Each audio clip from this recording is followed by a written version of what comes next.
Ohio State is ready to host numerous priority recruits on official visits over the next few weeks.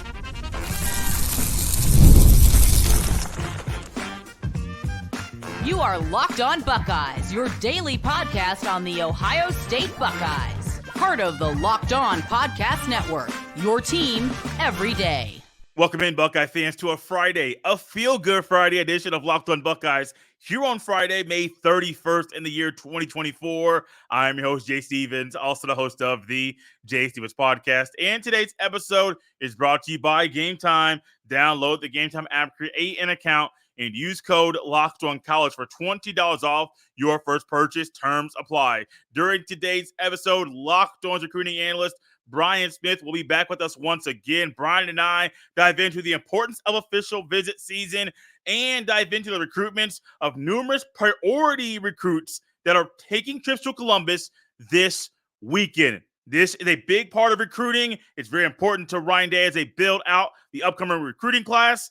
And got a lot of good stuff on these guys coming at you right now. And as you welcome in Brian Smith, I'd like to thank LinkedIn Jobs for being the official college football recruiting sponsor across the Locked On College Network. These days, every new potential hire can feel like a high-stakes wager for your small business. That's why LinkedIn Jobs helps find the right people for your team faster and for free. Post your job for free at linkedin.com/LockedOnCollege. Terms and conditions apply. Brian, it is official visit season. That window is open where colleges all across the country will welcome in recruits on the school's dime to really show off the school and really provide a great or deeper insight to what the school may provide for that youngster. What does this mean for the recruits we're going to talk about today that are going to be visiting Ohio State this weekend on official visits? That means they were a priority more than likely than anything else. Ohio State can recruit the best of the best. This is the first big weekend for anybody, and you're going to be there. Now, these are good players. They may not be ranked as high by some of the services, but Ohio State staff wants them. You should go with that first off. And there's also a couple kids on this list just overall. Like they're important because they're in state or the position they play, both. Justin Hill, just as an example, is one of them. But there are a ton of guys on this list that are important to Ohio State or they wouldn't be coming in this weekend. Speaking of in-state, and two of the three guys we're going to highlight today, they are in-state players. Actually, a couple of them I believe you've highlighted previously, which shows the importance of Ohio State trying to get them. And when it comes to recruiting, and not just in Ohio, but around the country, what is the importance of coaches to recruit the guys in their state? Well, there's a lot of pride with it. I know that every state has fans that think they got really great players. That's not always true. But Ohio is one of those states that actually has very good high school football. You can get 5 to 10 kids a year out of Ohio that can compete at an elite level and go up against Bama, LSU, USC, whatever.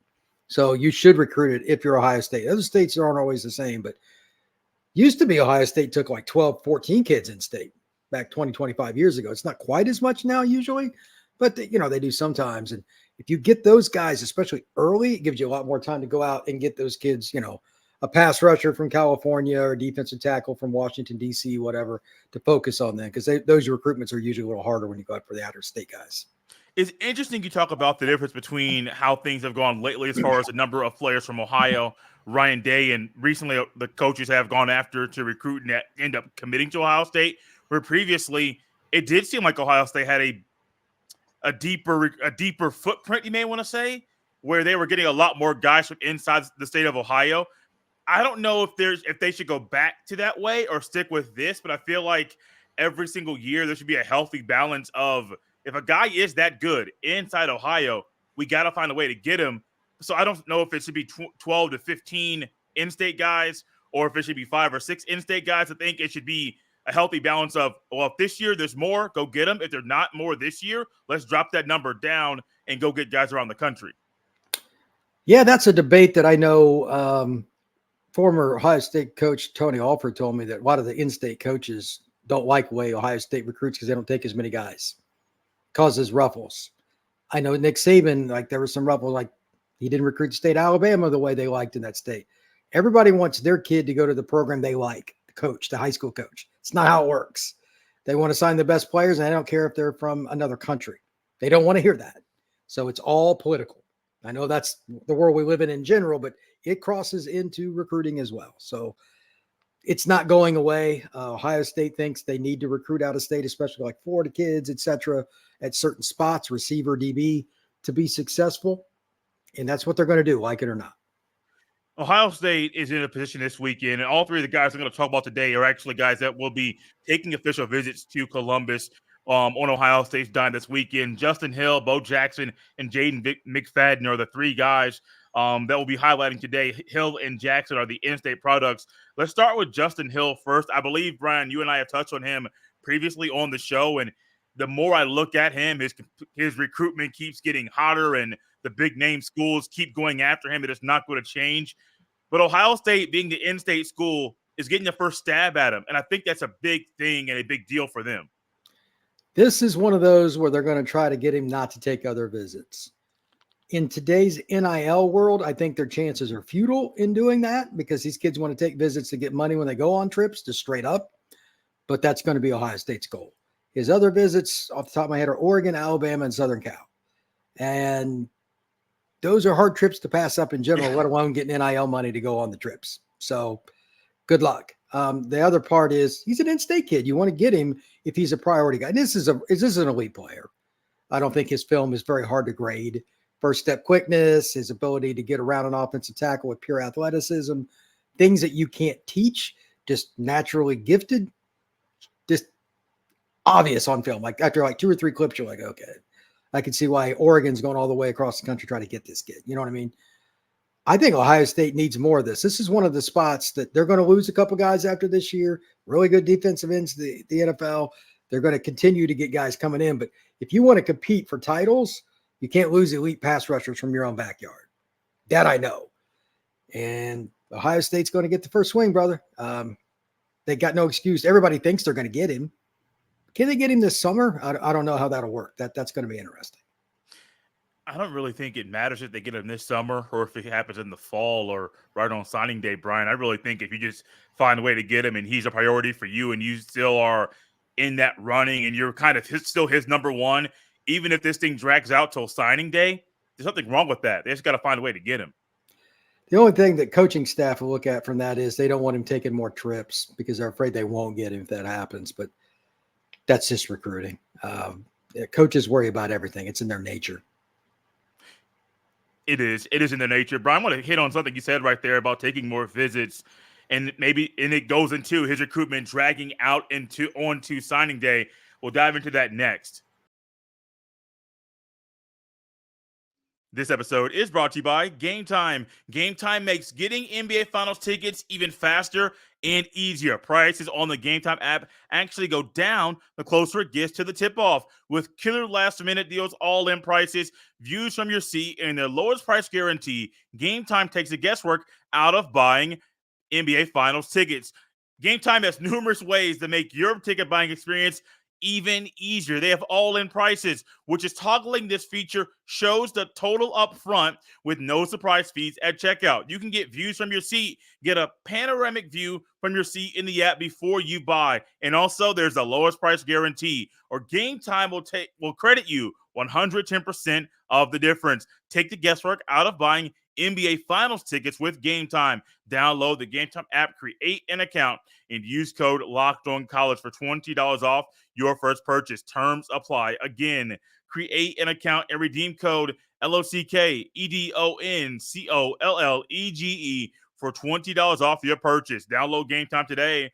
Last minute tickets, lowest price guaranteed.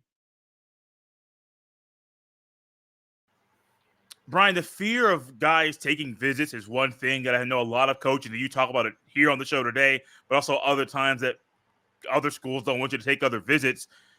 But it's going to happen. I mean, some guys will decommit from a school because they literally just want to take other visits. Throughout that time period, Ohio State can still maintain their relationship, can still maintain the things that they need to maintain to be at the top of his recruitment while he's taking visits.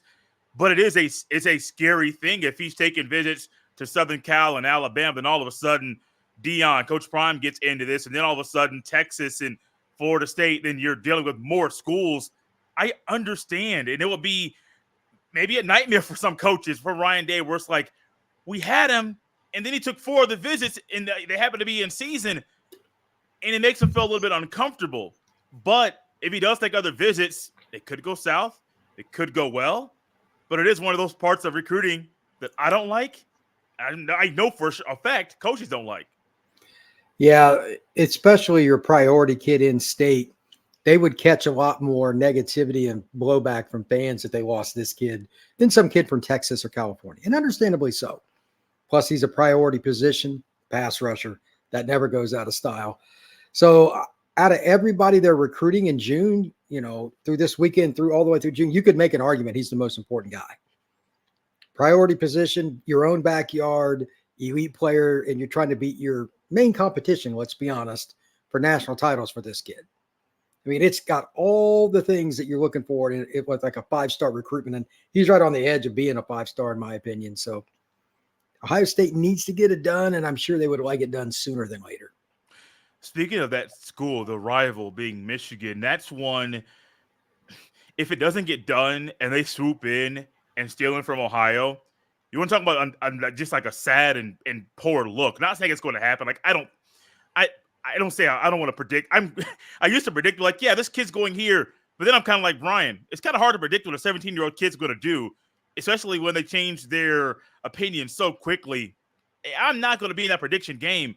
But, Brian, if that does happen in a time period where, as you say, 1, he's a priority, 2, he's at a top prime position, if Michigan does come in here and get this kid out of Ohio, that just ramps up the intensity of this rivalry and the games that are played the week of Thanksgiving. That's the way it always has been. Michigan has always recruited Ohio better than any other school not named Ohio State. They've gotten a lot of kids out of the state. It's why Schembechler had a lot of success. That'll probably never change. But again, it depends on the player. So if you lose like one of the top 3 kids in your state, and he might be, that hurts a little bit more. It does hurt. So going from one guy from Ohio and Winton Woods High School and Justin Hill to a kid from Cleveland, not too far from Columbus, that is Bo Jackson. Bo Jackson's one of those guys, Brian. Every time I watch this film, and I watched it before this show, I get more excited. I like more of what I see from him. I see his getaway speed, as I call it, as he gets to that hole and gets to the second level. He just outruns guys. And he is a priority because, as you mentioned, how the defensive line is losing a couple guys. Ohio State could easily lose their top 2 backs at the end of this upcoming season, which opens the door for Bo Jackson to get on the field quicker than maybe expected. But for him to get to Ohio State, they got to capitalize on the visit this weekend. I'm curious to see how this one goes because, like, looking at his list and everything, Georgia, Ohio State, Alabama. Doesn't really get much better if you're a running back. If you look at the last 15 years of like who's had guys go to the NFL and stuff, right? That's pretty enticing. And he's a bigger back. He could fit in with the Big Ten or SEC in 1990, no problem. So he fits all the needs you want. He can catch, he can block. He's good. He's just a good football player. Obviously, the name is unique, which makes I'll never get over that. Like Bo Jackson was my favorite player when I was real young. So I'm curious if this goes into the fall. Like he has offers from programs that would take him later, or if he really wants to get this done, because I know other schools would like him to visit too. This one, I had the least inkling on where he's going to end up because his list is so unique. I mean, Georgia doesn't recruit Ohio very often. They don't have to. So he's good. Now let's see what he does. I have no clue. I have no idea where this kid's going to go. Do you think that it's I'm going to say a benefit because Tony Alford's a good recruiter and he's a really good coach. I'm not saying that. But Lachlan does things that are different than Alford will do and Alford has done. I think Carlos Lachlan coming in and seeing the intensity around Bo Jackson's recruitment, I feel like Lachlan will maybe go overboard extra because Jackson is an in-state guy at a position that the Ohio State need. Like they recruit well, but for a guy that's this good, you got to keep him in state. I feel like Lachlan's going to be locked in on this recruitment to make sure he can do what's needed to keep this kid in state. Lachlan's not a guy I would bet against very often. I know Alford too, but like they're both really good recruiters. They're guys that go out of their way to go out on the road and they enjoy it. Easy to relate to. I don't think you're going to lose out with either one of them, but Walklin, if I had to just take one running back in the country for any program, would be him. He does such a good job. He's got New Orleans ties, Mississippi ties, Memphis ties. He's been on the West Coast. He recruits Florida well. Like, he's the versatile guy, and he's easy to relate to. Doesn't matter what background you're from. So I think he'll be just fine. If I had to pick, like in-state is the easy way to go. But then again, like, you're looking at Bo's list, and it's got Alabama, Georgia. It is very unique. Kids from Ohio do not look at the SEC the same way. They just don't. They never have, at least in my lifetime. Midwest kids really don't. So that's why I'm a little bit at pause here, because you got all the signs for why the kid should go to Ohio State, and he still hasn't committed. Like, they prioritized him. He's in-state. He's from an area that the kids always go to Ohio State when they're prioritized, and he hasn't committed. So that's why I'm like, I have no idea where he's going to go. Should that make Ohio State fans nervous that he hasn't committed and he is from the area that you mentioned where kids normally come to Ohio State? I feel like fans maybe naturally will be a little nervous about his recruitment right now. Now, not as much. If he hasn't made a decision for Ohio State by like the 10th of July, then it's different. Because then it's like, okay, then he's really interested in leaving the area. Some kids just want to leave. There's nothing you can do about it. Yeah. And then there are other kids that are like, I just want to make sure. There's a big difference there. Like, from everything I've been told by every kid that's ever visited Georgia, it's not competitive. The best facilities in college football are in Athens, Georgia. Not even competitive. So maybe he just wants to go see that for himself. I don't know. Bama has its own state. I mean, they won 6 titles. I if you don't understand that, you just hate Alabama. So that makes sense within itself. But again, kids from Cleveland looking at Georgia, looking at Bama, this kid might just beat to a different drummer. I don't know if he has Ohio roots throughout his life. Maybe he doesn't. I don't know the young man, but Ohio State fans, they're nervous about everything. So that's just Ohio State fans' nervous. That's their nature. But you know what? This might be a recruitment that goes all the way to signing day. It's okay if it does, by the way. It's just not going to be as friendly for the stomach acid for some Ohio State fans. You know, the one school, and it's weird that I'm going to say this because Alabama is Alabama. Like you mentioned, the championships, and that speaks for itself. I mean, you got if somebody walks up to you and they flash 3 rings, you're going to be paying attention to what they are, what's on them, and okay, like y'all do this and y'all do it very well consistently, and so that's a whole another animal. But Georgia's at one school. If Kirby Smart's in the recruitment, it doesn't matter if it's for a running back, a quarterback, a linebacker, it doesn't matter. If Kirby Smart's in that recruitment and he is really trying to spearhead this thing, he gets you on campus, not just once, but twice or 3 times. That's the one guy, that's the one school, Brian, that makes me very, very nervous, because as much as I like Bo Jackson and the film and the getaway speed and his vision and being able to quickly get to the second level and all those things that make him a highly sought-after player, if he gets to Georgia on an official visit, you might hear me on this show say, Ohio State's not getting him, Georgia is. It's the biggest program in college football right now. They won 2 titles and probably would have won it again last year if they didn't have a really goofy play against Alabama where they had a true freshman third stringer in the game because of injury. It cost them a touchdown.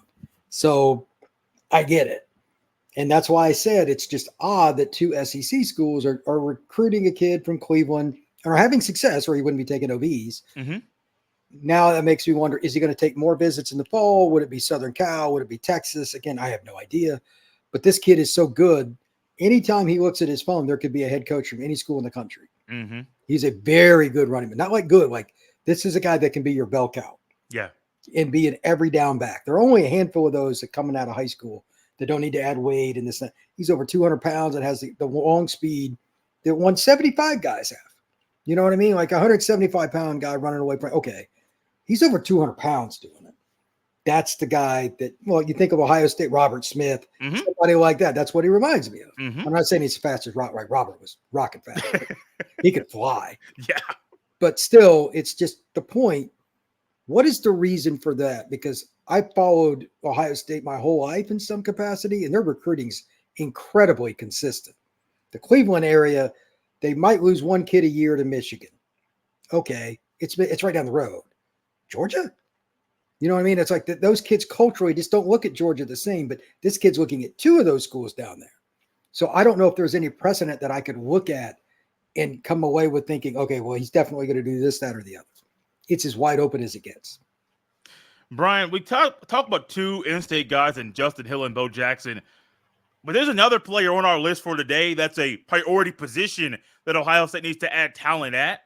Javen McFadden, his recruitment. We're going to dive into it next.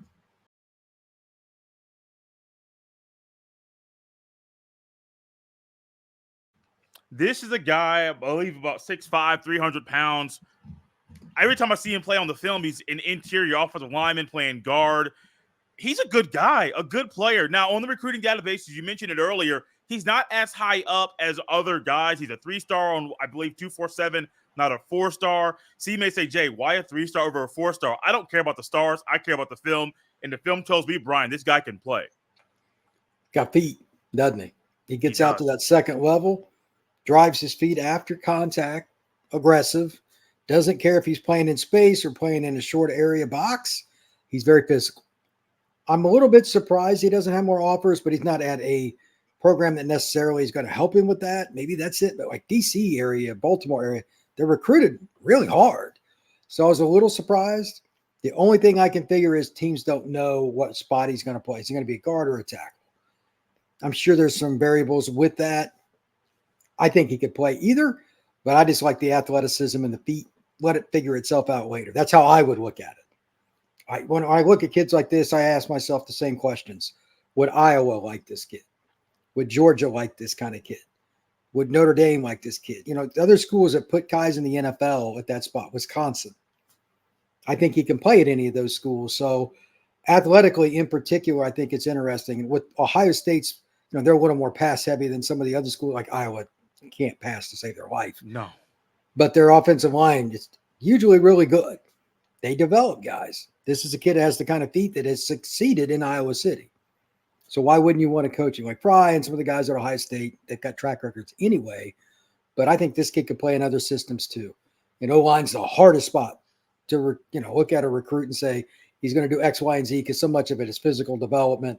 It's stuff that has nothing to do with film. So we're guessing to a certain degree, even with a kid that looks like a 5-star, because you don't know how much they're going to try to take in the nutrition and the weight room and all that. But the kid's athleticism in the film doesn't lie. He's a good football player. You know, talk about the development and really being unsure about how a kid will translate to the college level. One thing that really hurts this position specifically is taking away the amount of hitting and physical play that can happen during practice, because this is the one position, Brian, where you need to hit. Like you have to hit to get better. And if in the offseason and in practice, that stuff is regulated in the way that it is and somewhat restricted, that's a big reason why O-line play early in the year is not what it is mid-season, which is natural progression of a football season too. But also, guys take a little bit longer to get on the field because their progression takes a whole lot longer because they can't hit during practice as much as they need to develop. Used to be you hit every week like Tuesday, Wednesday a lot. Sometimes tackle into the ground, this and that. And every coach has a different rule on it. If I'm correct, I don't think the NFL allows any of it in season anymore because it's collective bargaining agreements and all that kind of stuff. Trying to protect against head injury. I get it. But it's a developmental sport, and college kids are not developed. No. They're in the process thereof. So it's a happy medium. When he's on scout team, he might make, whatever school he goes to, maybe it's an opportunity for him to kind of showcase what he could really do against higher level competition. And that's why he's not a top 150 recruit right now. I don't know. But yeah, if he doesn't play right away, that's okay. Most linemen don't do much until their third year in college anyway. It's weight room, and it's understanding how 5 guys can play as one. Those are 2 tough categories anyway by themselves, and you need both to play at Ohio State. I think some Ohio State fans have gotten spoiled, and I will say it for them. They may not want to say it. I don't care. Gotten spoiled by Paris Johnson Jr., how he came in and was basically he got on the field as a freshman more than I even expected. Some of it was due to COVID and injuries where he was thrust onto the field a little bit quicker than a lot of people thought he would. But then he was a starter, I think a multi-year starter, played multiple positions, different sides of the line. And so he's not the standard, but a lot of people say, he did it. Why can't other guys do it? Because that's rare. Not everybody is as gifted as him. Did anybody that make that kind of statement If you haven't walked down on the field during game day and shaken a player's hand that's 320, 350, then I don't have any concern for your opinion. One of my most important traits when I go and look at a lineman and I scout a kid, no kidding, this is more important to me than anything else. When I walk up to them and I shake their hand, do I see my hand? Like, what am I dealing with? Is it a human or a bear? Like the guys up front, like Paris is a bear. You can't teach his physical tools. My mother doesn't know anything about football, and she could probably coach him in football because he just had more traits. His length and his power for a kid that was 18 years old and playing, like he wasn't playing at Ohio State. He was good. In his second year, he was one of those, okay, he's as good as any tackle in college football. That's not normal. That standard needs to be taken out of the equation when you do the overall metrics. The outliers, that's Paris Johnson. Yeah. That's not going to be the norm. Ohio State fans look through a very narrow lens. I think that's a very conservative statement. You got to throw those guys out, even for Ohio State. You know, the brothers that play defensive end, they're in the NFL. So those guys are different. You can't use that as a statement. JT, he's got more clutch genes in him than about anybody at DN. He'll have an average game against a crap team, but when they play like Notre Dame, he had big play against Notre Dame, he had big plays against Michigan. It's such he makes big plays in big games. Certain guys are just different. Don't use them as the barometer. What would it mean for Ohio State? Last question, Brian. What would it mean for Ohio State if McFadden decided to commit to Ohio State? That changes your board. That's the first thing because you got so many spots. They would every time you have a kid that commits, doesn't matter what position, you got an ideal number. Hey, how many do we want at quarterback, DB, whatever. Then you got X number of players left on your board for X number of spots. Hey, just so you know, this is where we are. Like those conversations happen. It's math. You got 85 scholarships. That's first. Second thing is you got to look at it like, okay, out of the guys we have committed, how many can play multiple positions along the offensive line? How many guys that we're looking at can still do it? Because that may change your opinion on which guy you would take. Because you don't have any. This drives coaches nuts. You do not get to dictate in the order they commit at all. So you can try, and it usually backfires in today's world, especially with NIL. It drives coaches crazy, but that they are not in control. That's why a lot of coaches hate recruiting, and they prefer the draft in the NFL. They don't want to, they want the players they want. But in this situation, for instance, if you get lucky enough to get 2 tackles early on, that's great. But what if there's an elite guy on the interior still on your board? Well, it doesn't matter. He'd still take him. But what about the other guy at tackle that's really good too? Would he think about playing? If we take him, would he play? Like, you got to make some decisions because most kids want to play tackle. Mm-hmm. There are a lot of little political things with that too, trying to figure out long-term how it would work best together. And then the final point is, when are the other kids do you think they're going to make decisions?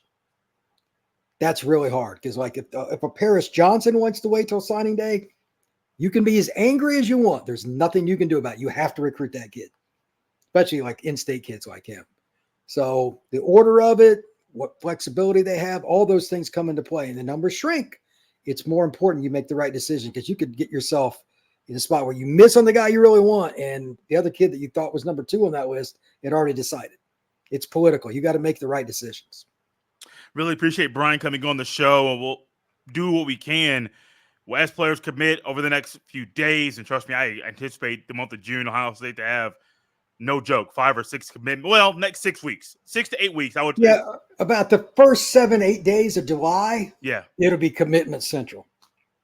And I'm looking forward to it. And we'll get Brian on the show to dive into it and react to it all month long over the next few months leading into the season. Recruiting is not going to stop here. It's going to ramp up on campus. It's going to ramp up here as well. You can follow Brian on X at FBScout_Florida. You can follow me on the same platform at JStevens07. This has been Locked on Buckeyes here on a Friday. We'll see you next time.